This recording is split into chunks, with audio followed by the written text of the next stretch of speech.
hidden timeline links DCA to Disneyland. It's the circle of Walt Disney's life, seamlessly looping in chronological order from Main Street, USA to Buena Vista Street and then back again to Disneyland. But nobody noticed, not even Disney. Nobody has ever put all the pieces of the timeline together until now. The story begins, I think, in the last place most people would ever expect, Disneyland to hide the origin story of Walt, but it makes perfect sense. Behind me is the Disneyland Baby Center, and I will not be going in there and filming out of respect to all the mothers, fathers, and the children. However, when you first walk into its lobby, there's a baby photo of Walt Disney. And this photo is the first stop in what I'm calling Disneyland's timeline of greatness. Literally, it starts right here. And you see, this isn't just a cute little detail. This is Disney saying every legend starts out the same. So before we even set foot on Main Street and arrive in Marceline, the story starts in this quiet little corner, which isn't too different how we remember our earliest years. Very quiet, very removed, secluded from the rest of the world. So once you notice that this is the beginning, the next clue is hiding just around the corner. As we enter Main Street, USA, the timeline keeps moving literally south, the same direction Walt's entire life would move. And right behind me at the Penny Arcade, there's a penny stamped 1901, Walt's birth year. Let me explain. Normally the penny is there, but it's been removed for the holidays because that's where they attach the garland that goes across Main Street, USA. But for the rest of the year, most people think it's just a decoration. But no, it's placement with purpose. The moment you step into Walt's childhood, Disneyland puts his birthday right over your head with the 1901 penny. This is Disneyland quickly establishing Main Street isn't just turn of the century, it's Walt's century. The one that he was born into and the one that shaped him. And speaking of shaping him, the next building tells the story of Walt's very first job. This detail, the casting agency call sheet, is designed like an old newspaper. And it's not an accident. Walt's actual first job was delivering newspapers. And in its opening years, Disneyland had its own newspaper and paper boys. He'd wake up before dawn, walk miles of routes, grind through some of the coldest Missouri mornings. This was the childhood that made the boy a man. And Disneyland subtly captures that whole chapter with a tiny little display that most folks are going to walk right past. This is why the timeline works. Nothing is labeled, nothing is spelled out. It took me to put all these pieces together in chronological order to figure out this story. We're unraveling a Disneyland mystery. This isn't Disneyland official, it's not printed or written anywhere. It's officially me tying together all the breadcrumb trail of Walt's history on this timeline. And if you're having fun watching today's video and solving this mystery with me, make sure you subscribe to the channel. That's the best way to do what we do on this channel. We discover Disneyland's past so we can better predict its future. So as we're tying together all these clues, the discovery creates a story loop. And once you see this pattern forming, I promise you, it will become impossible to unsee it. But for this whole story to really take shape, we need to look at Main Street as a whole, but not in the way you've traditionally seen it. We need to discover it through a new lens. Town Square is where Walt's American childhood reaches its storytelling climax. The stables beneath the firehouse, that's the farm life where he started. Great moments with Mr. Lincoln, that's young Walt's boyhood hero given an entire theater. The cannons in Town Square, a symbolic nod to his military service. Town Square is Walt's idealized America, not the real Marceline, Missouri, but the one his heart remembered, the version that shaped his entire worldview. And this is the end of Act 1 of his life, because just like Walt, we're about to leave his childhood behind. And that happens the moment we cross the same thing Walt did when he headed west for the rest of his life. I'm of course talking about the railroad. When we pass under the railroad, something subtle but huge happens. In the story of Disneyland, the tunnel isn't just a tunnel. It's a transformation from the innocence of childhood to the hard facts of adulthood. Because for Walt Disney, the railroad was how he left the Midwest behind and moved west to start his real life. And Disneyland quietly mirrors that moment. On one side of these tracks is everything childhood. Marceline, family, farm life, boyhood dreams. But on the other side awaits California and the rest of Walt's story. So when we cross the threshold and walk across the Esplanade, we're following the exact same direction Walt chose in real life, heading south, chasing a dream he hadn't quite figured out yet. It's the timeline shifting from where he came from and who Walt Disney will become.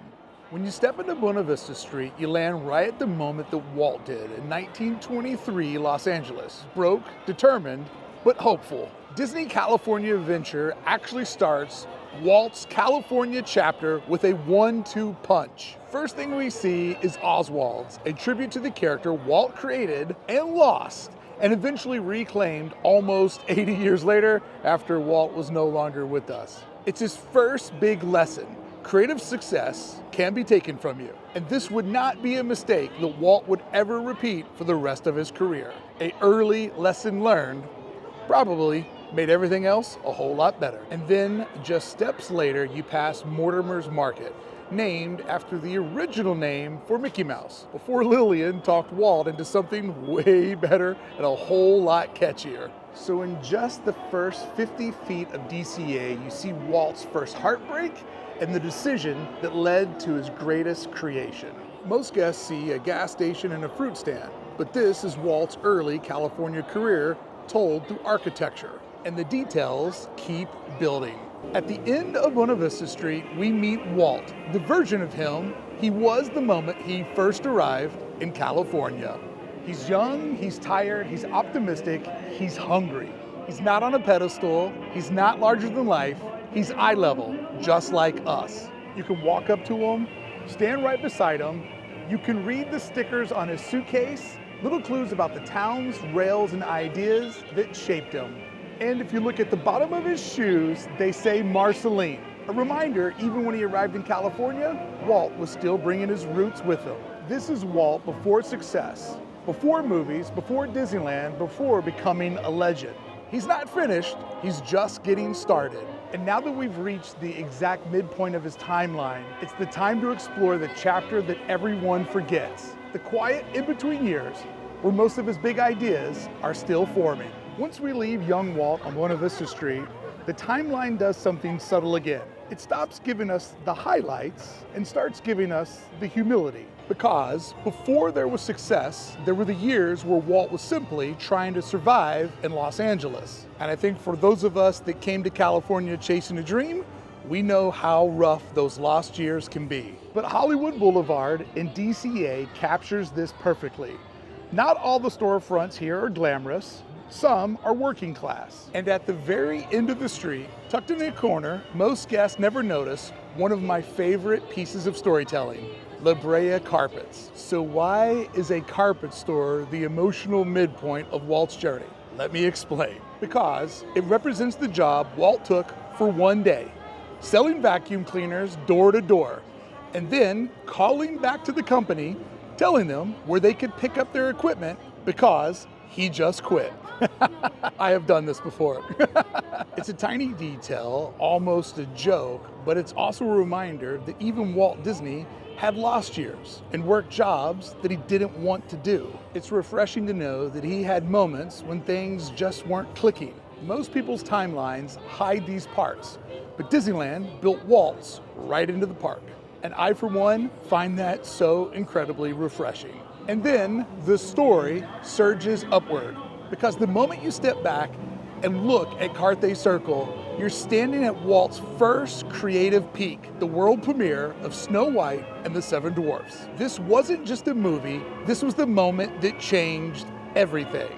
It saved the studio financially, it single-handedly reinvented animation, and it proved Walt's instincts were bigger than anyone had imagined, even Walt. You see, friends, Carthay Circle is our first bookend of greatness. Walt's breakthrough, his first masterpiece. This is the moment where a young man with a suitcase and a dream becomes an actual visionary for the future. If right across the street, the storyteller statue is Walt's beginning of the journey, Carthay shows him finally arriving. But this is also the moment where the timeline of our story quietly shifts its direction. Because as we walk back toward the Esplanade in Disneyland, the thematic shift becomes clear. Up until now, our entire journey, from Marceline to Main Street to Buena Vista to Carthay, the story has all been told on the ground. Literally and symbolically, we've been walking alongside Walt as he grows up, discovers himself, and finds success. But right after Carthay Circle, we turn around, we head back north towards Disneyland, and the story lifts off the ground. Because now the timeline isn't about who Walt was becoming, it's about what Walt created and the people that helped him do it. But don't worry, we're not done with Walt Disney symbolism just yet. Because now the timeline isn't about who Walt was becoming, it's about what Walt created and the people that helped him do it. Because from this point forward, nearly every clue in Walt's timeline lives on the second floor. Above eye level, above the noise, above the everyday. On the second floor is where the story transforms from autobiography to legacy. And I don't think most people notice how well these two stories are organized. The first signal of the shift is subtle, but they will keep building the whole way back as we make our way to the heart of Disneyland. Elias & Co. is one of those details that's so simple you can miss it entirely, but it's vital in the timeline. And I think people often get confused on its true symbolism. Question, is the store really named after Elias Disney, Walt's father? Or, hear me out, is it a subtle shout out to Walter Elias Disney? Is Elias & Company a subtle way to say the Walt Disney Company? Which would make a whole lot of sense coming right off celebrating Snow White, the Seven Dwarfs at Carthay Circle, the Walt Disney Company's first big win. Either way, whether I've just convinced you to join the Walt Disney camp or you're on his father's camp, Walt came from hardworking, no-nonsense roots. And the Disney Company, its future was now real, no longer a daydream. Walt had built a company truly worthy of his name. And that name is becoming a brand in entertainment. So our first second story destination is the symbolic moment when Walt stops being just a dreamer traveling west and becomes the man building an empire that would eventually become the Walt Disney Company. So as we continue to head back north toward the place that the empire reaches its emotional peak, everything will be moving upward, literally. Once you leave, the timeline makes a final shift. It moves from Walt's past into Walt's future. And this shift is symbolized perfectly by the monorail going overhead. Walking toward the Esplanade, we twice go underneath a monorail beam. The first time, it passes the Hyperion Bridge, a real bridge not too far from the studio. But the second time, the monorail takes us to Disneyland, symbolizing the transformation from telling stories on the big screen to making stories come to life at Disneyland. The monorail isn't just a ride. It's a physical representation of the future the Walt Disney believed was possible. It's sleek, it's elevated, it's optimistic. Everything Walt imagined the world would one day become. And it marks the moment in our timeline where Walt stops reflecting on the childhood that shaped him and starts building the future that he wanted for everyone else. When we step back into Disneyland, the first detail in Walt's timeline that appears above eye level is his apartment above the firehouse. Walt's true California home, a quiet place where he watched the park take shape, sometimes sleeping on the floor the night before major milestones. But symbolically, his apartment sits above Town Square, above his idolized childhood, above the America that shaped him, above the farm, the newspaper route, even above the bench where he dreamed up Disneyland. Walt built Disneyland on his memories, and he lived literally above them. And as we continue to move forward, everything stays elevated, because now we've entered the era where Walt's legacy is built not just by him, but by the people who believed in him. Everyone knows when they're on Main Street, you're supposed to look up.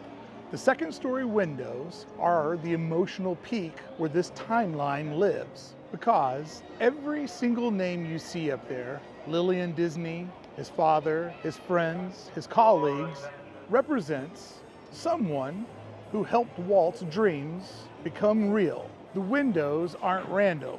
They are a "This Is Your Life" tribute to the people who built Disneyland with him, stood by him, fought for him, and carried his vision into the future, even in his absence. You see, friends, this is the point in the story where Disneyland stops being about Walt's personal journey and becomes about the community that carried him to greatness. As Walt said, it takes people. Here, at the center of it all, is the second major bookend of Walt's timeline. If Carthay Circle is where the dream of animation came true, the castle is where his dream of building an entire world came true. And between these two bookends lives everything Walt accomplished. A lifetime of risk, failure, reinvention, and staggering success. Truly the definition of to win big, you gotta bet big. The castle isn't just a theme park icon or a landmark, it's the grand finale of Walt's personal story. The last great chance he took.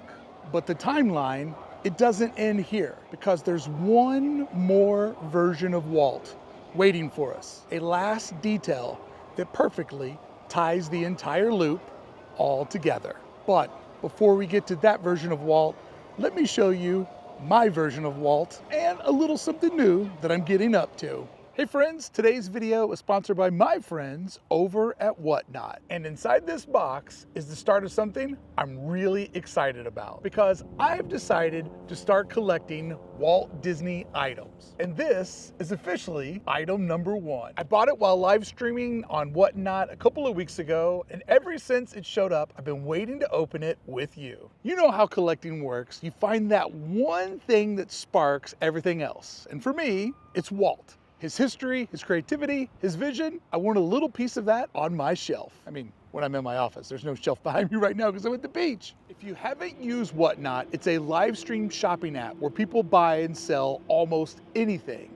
And the Disney section is absolutely incredible. Pins, blind boxes, Funkos, park merch, even vintage pieces. It's basically a giant live Disney marketplace. And the key word there is live. What makes it unique is the sellers really know their stuff. It's all collectors selling to other collectors, and it honestly feels like you're shopping with friends. It's community-based, it's super interactive, and half of the fun is seeing what pops up next. All right, let's see it. The moment is here. I don't know which one this is. Oh, I literally thought I had lost one of the boxes. Turns out it's both of them together. I was tearing up the house trying to figure out where I'd put the box. Walt number 1, black and white Walt, and then old-timey Walt. They're both in the same box. That's amazing.